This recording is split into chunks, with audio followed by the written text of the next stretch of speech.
It is time to check in with Niagara Falls Mayor Jim Diodati. Good morning. Good morning. Happy Fat Tuesday. Yes, that's right. I didn't know till this morning, Bob, I'm embarrassed to admit. I don't know why I never connected the dots that Mardi Gras is French for Fat Tuesday. And I know that, but I've never connected that till this morning. I didn't. There we go. Yes. Well, there's just so much information that comes from these segments like that. Absolutely useless. Yes. Yeah. Well, that's our time for today. Yeah. No. I actually want to show a picture that you shared on social media, which is just amazing, with the Ukrainian president visiting Niagara Falls. That's from 3 years ago, was it? Yeah, that was 2.5 years ago.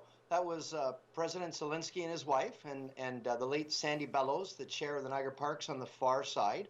And they were here their first visit. They loved it. And I've got to tell you, we shared a lot of stories. My one grandmother's from Ukraine, and I grew up hearing Ukrainian spoken around the house. So we've done a lot to support wonderful people, down to earth. He is, as he appears on TV, a true leader. And I got to tell you, a lot of admiration for him and the Ukrainian people. We stand united, and we turned the falls blue and yellow several times. And we've got the Ukrainian flag flying at our city hall here as well to show our support and our solidarity for the Ukrainian people.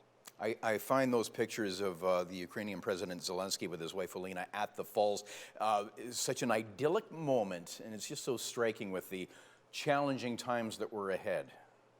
You know, it's funny you say that. I've had many people say it really made it real that here he was in our backyard enjoying one of our wonderful, great natural wonders, and so happy and joyous being here. It was so excited to be here. He loves Canada. He loved Niagara Falls, and yeah, to see him now in this other situation, it's heartbreaking.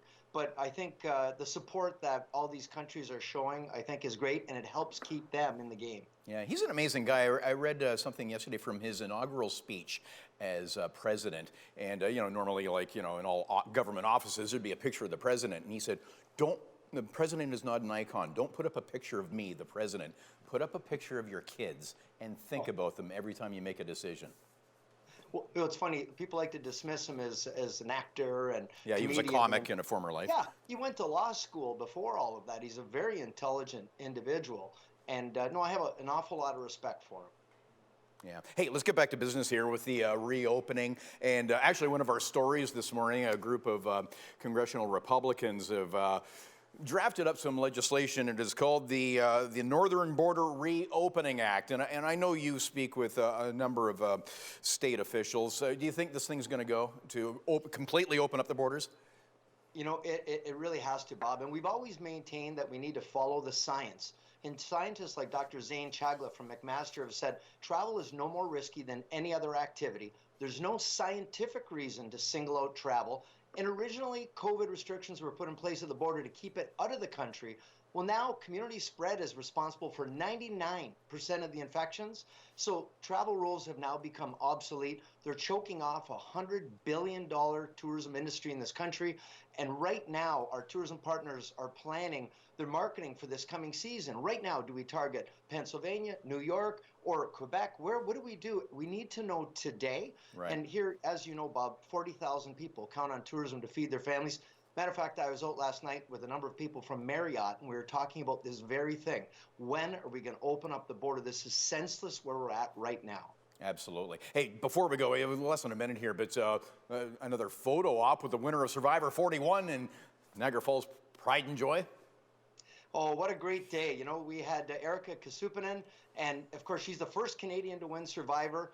And, you know, being in tourism, we've been through a lot of things. You develop resilience and ingenuity because the ups and downs and the emotional roller coaster of what tourism's like with 9/11, H1N1, SARS, the currency fluctuation, now COVID, and even one of our local pizzerias made a pizza in the shape of the flame to show their support for her as well. So her, all of her family were here, very, very proud. There's Tom Stranges from Gino's Pizza with his special flame pizza. They were just so excited. And, you know, she really represented Canada well. And I'll tell you, after meeting her, she's a real dynamo, a real leader. I think you're going to expect to see a lot more things coming out of Erica.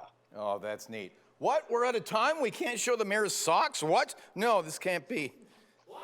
Bob, let me see. There they are. Nice. Do they represent anything, or it's just fun sock day? Yeah, yes, they're the Down syndrome fundraiser socks. They're mismatched sock design, 21 stripes for representing the 21st chromosome. They raised 10,000 last year. They're hoping to raise that much again this year. If you want a pair of your own, Bob, go to fridaysocks.com and you can support the Down syndrome. Will do. Fantastic cause. Yeah. Yeah. Hey, good to talk to you. We'll do it again next week. Here's your Niagara Falls weather. Enjoy your pancakes. Yeah.